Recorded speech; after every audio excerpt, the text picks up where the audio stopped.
I think the Pro is made for the most demanding consumers as well as for the professional users as well. So if you're a hardcore geek and you want to have the best resolution, you want to have the best audio, and you want to be wireless, you will go Pro. But also, if you're a designer at BMW or you're an arcade operator, you will probably go with the Pro as well. So it's for the high-end, most demanding customers. How do you convince mom to buy a VR headset? I mean, today it has been a lot of gaming and entertainment related, but we're seeing more and more services and applications for education and learning, creativity and design, as well as sort of more mainstream cinematics, things like, I know, Discovery VR and David Attenborough, things underwater. So I see these other segments coming as well, and I think mom will get it for their kids because they're going to think it's fun to learn about math and geometry and visit, the ancient pyramids and learn about geography and history and other things that some kids wouldn't think is fun. So I think it's a new platform for learning and creativity as well. The Pro seems a little bit bigger than the last one I tried, and you've got the wireless component to it now, which goes on top. I thought technology was supposed to be getting smaller, not bigger.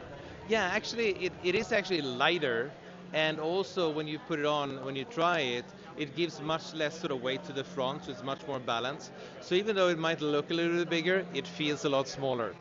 And the fact that the Pro, I'm not going to say eliminates the screen door effect, but it's greatly reduced compared to the current crop, or at least the previous generation before you guys released this one.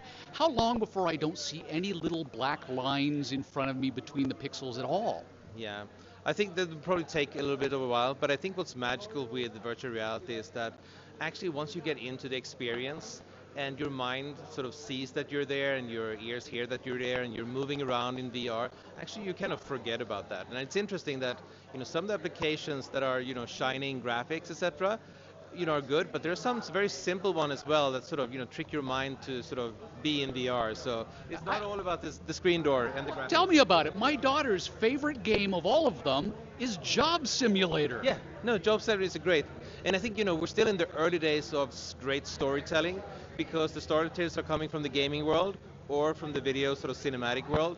And I think we're kind of, we're still in the early stage of having this new generation of storytellers. And probably it's going to be our kids being those storytellers. You have to tell stories in a different way when it comes to VR. What have you learned about that?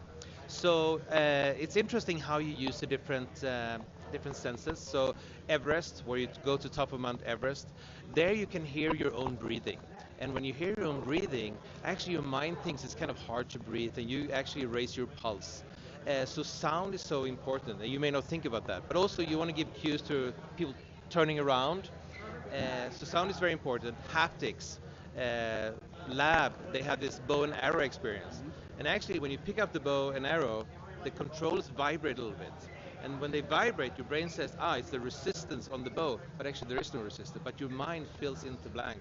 So I think it's these different sort of toolkits that the storytellers in VR will have that the normal cinematic or game developers wouldn't have. And I can imagine too, the locomotion is critical as well, Yes. because you don't want to make people motion sick. Yeah, no, that's very true. So I think it's, when you see something but your balance feel that you're actually not, or, you have that difference. So I think it's a combination of having great technology like the Pro, where you have low latency and sort of high resolution, but it's also the storytelling, so that you don't think that you're going on this roller coaster, but your mind actually say that you're sitting tight, because then you'll have this discomfort or sort of sickness. So Because you now have the ability to cut the cord on the Pro, and I suppose for the original one as well. At what point does room scale become warehouse scale for the average consumer? So actually, we're already showing it here. So today you have 5 times 5 meters, and with the new 2.0 basis, it's 10 times 10 meters. I don't necessarily think that people have a 10 times 10 meter living room, but maybe some does. So it's more for the professional or the arcade market. So I think 5 times 5 meters, pretty reasonable size for most consumers today. I was talking to a company earlier that showed me VR gloves to give you that haptic touch. Why did you guys go with hand controllers as opposed to just putting gloves on? Yeah, so I do think that all kinds of haptics, if it is in your hands or on your body, is going to be super important, especially mimicking sort of touch when you pick up something.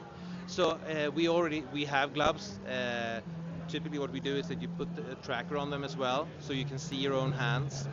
I think the controllers are probably the better one to sort of interact with objects as a sort of more generic, because sometimes you want to point at certain things and manipulate objects, which is, I guess you could do with hands as well, but it's a little bit different to track fingers still. Now that the Pro has 2 cameras on the front of it, are you doing an end run around Leap Motion? Because they were the first to do that. So I think, today is for the chaperone, so you can have a see-through capability. But, you're probably right. As we move forward, you would have inside-out tracking and using cameras for all kinds of augmented reality experiences as well, but not yet. So what are you going to tell me about next year? Because every time I come here, you have something brand new. What are you working on behind the scenes? I know you can't tell me a lot of the details. I think, what I'm excited about is that, last year we had 1,000 titles on the platform. Today it's over 2,000. As we come to, end of this year, it's going to be over 3,000. But it's more and more AAA titles, so like high-end quality content, and old titles like Doom or Fallout that you grew up with as a kid are coming into VR. So I think it's going to be that content, and with thousands of titles, you can't really afford to buy and download everything. So we launched Viveport subscription, where you basically can, like an old Netflix model, you can have 5 titles and then keep them or swap them out on a monthly case. And I think that's going to be better for consumers to be able to try more things and keep the ones they like and swap out the things that they don't like. One of my favorite things is to show VR to someone who's never experienced it before. So tell me your favorite story about you doing that. Who was it and what did you show them? So my kids adopted our neighbors, Bob and Berkey. They're both over 90 years old. And they're very sort of fit, and they walk around. So they tried Everest, and in Everest you walk over this sort of giant chasm, like 600 meters straight down on this little shaky ladder. And Bob, who's an ex-airline pilot, he couldn't for his life, seriously, for his real life, walk across this thing. So his wife Berkey punched him and said, "Come on, Bob," and she put it on, and she also couldn't do it. And I was so afraid they were going to get a heart attack and die in my living room. So that's my favorite one.